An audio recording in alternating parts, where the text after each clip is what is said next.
You have to accept what has happened. You need to accept reality. It's one thing to accept the fact life isn't fair, this is cruel, I don't deserve this. It's a whole nother ballgame to accept that this is what has happened and it's not changing. And the longer that you hold on to the wish that this didn't happen, the longer you hold on to this wish, the longer you prolong your own suffering. I mean, most of human suffering, our internal pain, our anguish, it comes from the desire to have things be different than how they are. You know, there's one quote I love from the poet Rumi. Try not to resist the changes that come your way. Instead, let life live through you. In this suffering, there has to be some kind of growth. With every obstacle, I look at it as friction now. Without friction, there is no growth. You have to have friction in your life to grow. So I start looking at all these different things versus the woe is me mentality, like, oh my God, look at my life's so f***ed up. I start looking at it as the perfect trial ground. So I flip it upside down and say, okay, I'm suffering tremendously, mentally. Use this to your advantage versus your disadvantage. So that's what I did. Versus looking at it as like, oh my God, woe is me, I'm never gonna get out of here. I looked at it as, okay, hang on a second. If I can overcome this, if I can find some power in this, some way to get through this, that right there will be the fuel for the rest of my life. Why aren't you getting better every day? There is no good reason to voluntarily go to bed a worse version of yourself than you were when you woke up. You know who does that? You know who chooses to move the needle backwards every single day? People you don't want to be. All the people that are living the life that you're not interested in, with their job that they hate, with their income that they hate, with their relationships that they hate, with their body that they hate. By voluntarily not getting better, you are doing the same thing that they're doing. They might be further along in the process than you are, but you're still doing the same thing. You are going down the same path that they are choosing to go down. And before you go to bed tonight, I just want you to think about which path you went down today. I actually think the greatest consequence in life is not keeping commitments to yourself. So, isn't it really lovely to know that maybe the way to turn that into a positive, upward reinforcing spiral is just keep that tiny commitment you made to yourself today. When you said you were going to get in bed at 10 p.m, you do that. And you stack that. Like, yesterday's out of play. But the next thing you do in the next hour, can you keep that commitment to yourself? We've all heard it. It's always darkest before the dawn. You have to push through the hard to get to the place you're trying to get to. Tell me one good thing in your life that came without stress and anxiety. Does not exist. And when you feel the highest pressure, the highest stress, and the highest anxiety, when you're in the pursuit of something greater, it's a good indication that you're actually on the right path. It's a position that you want to actually be in, because once you push through this time of extreme stress, pressure, and anxiety, on the other side is the promised land that you've been looking for. So my advice would be lean into this, give it another 6 months, and what will happen is you're going to look back and be like, man, I can't believe I thought it was that hard.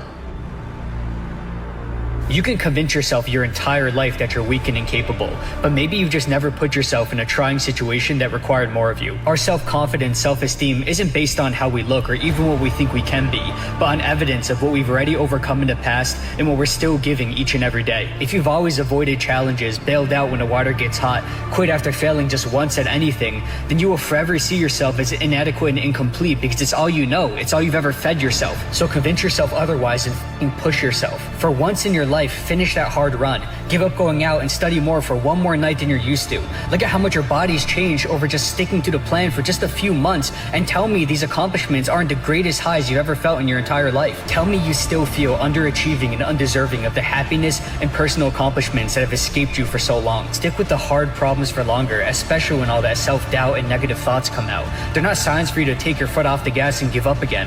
They're signs for you to push forward to somewhere you've never gone before, because the growth you're looking for can only be found through the adversity that you're so afraid of. You know, man, everything you want is on the other side of just a little more push than you're used to. That's the only currency you'll ever need to save your life from yourself. The root cause of the quitter isn't that you can't do 100 push-ups. You can train anybody to do that. The root cause of the quitter is when you get in hell, you can't process it. It's too much to process because your mind starts going back to the real reality of like, I'm not ready. I'm not good enough. It's not trained. So I started training this, realizing that the only thing that makes me quit, not the muscle fatigue, it's the mental fatigue that makes me quit everything in life. So I became a practitioner of the mind. The mind's a very powerful thing. It has a tactical advantage over you all the time. It knows your fears. Right. It knows your insecurities. It knows where you don't want to go. So it will guide you away from that. And that's why the mind will always win until you reprogram it. It will always win until you fucking reprogram it. Because the mind controls you. Why is that? It's your fucking mind. It's your mind. Because all those things that happen to you in your life, all those bad things, all those things that you blame other people for, they're now yours to own. You got to figure out a way to reprogram your mind to get outside the box. There's a moment in life that breaks you. A moment when everything you thought you had, everything you built, everything you believed in, collapses. Maybe it's the loss of someone you loved. Maybe it's a dream that crumbled, a failure so massive that you don't even recognize yourself anymore. Maybe it's the weight of years of mistakes, pain, regret, rock bottom, the place where you feel empty, number lost. And when you're there, it feels permanent.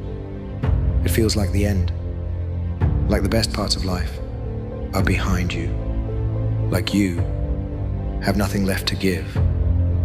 But listen to me. Rock bottom is not the end. It's the foundation. I know it doesn't feel that way now.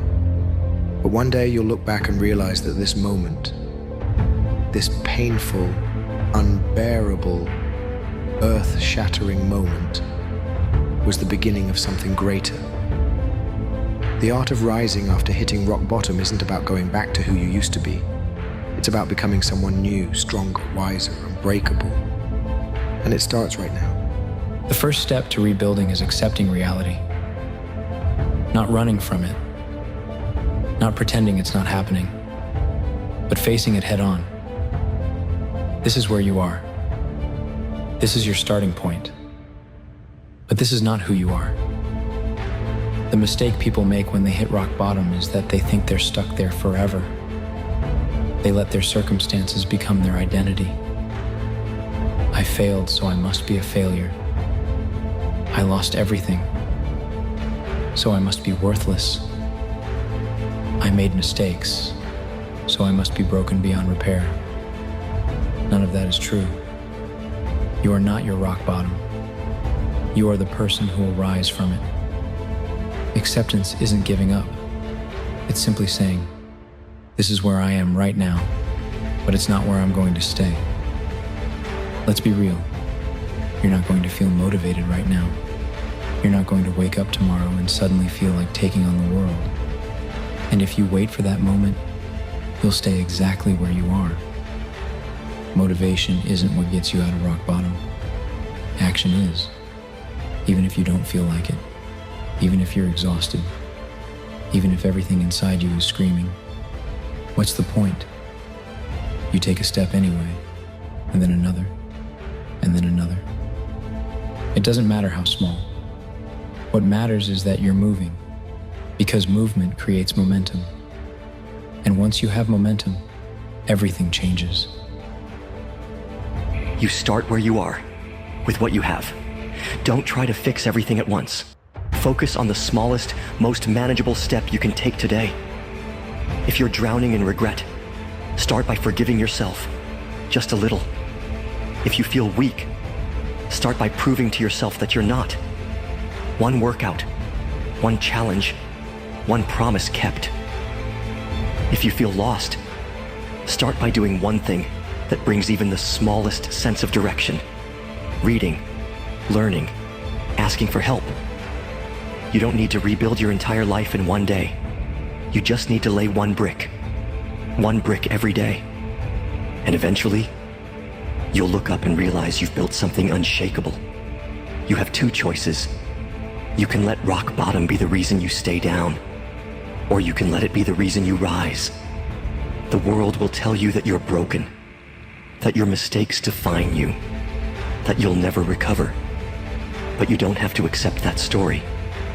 You get to write a new one. Adopt the mindset of a warrior.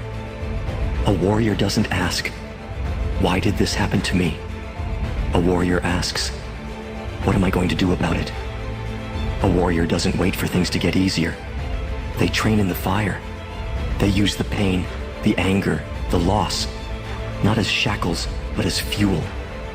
When you stop seeing yourself as a victim and start seeing yourself as a fighter, the game changes.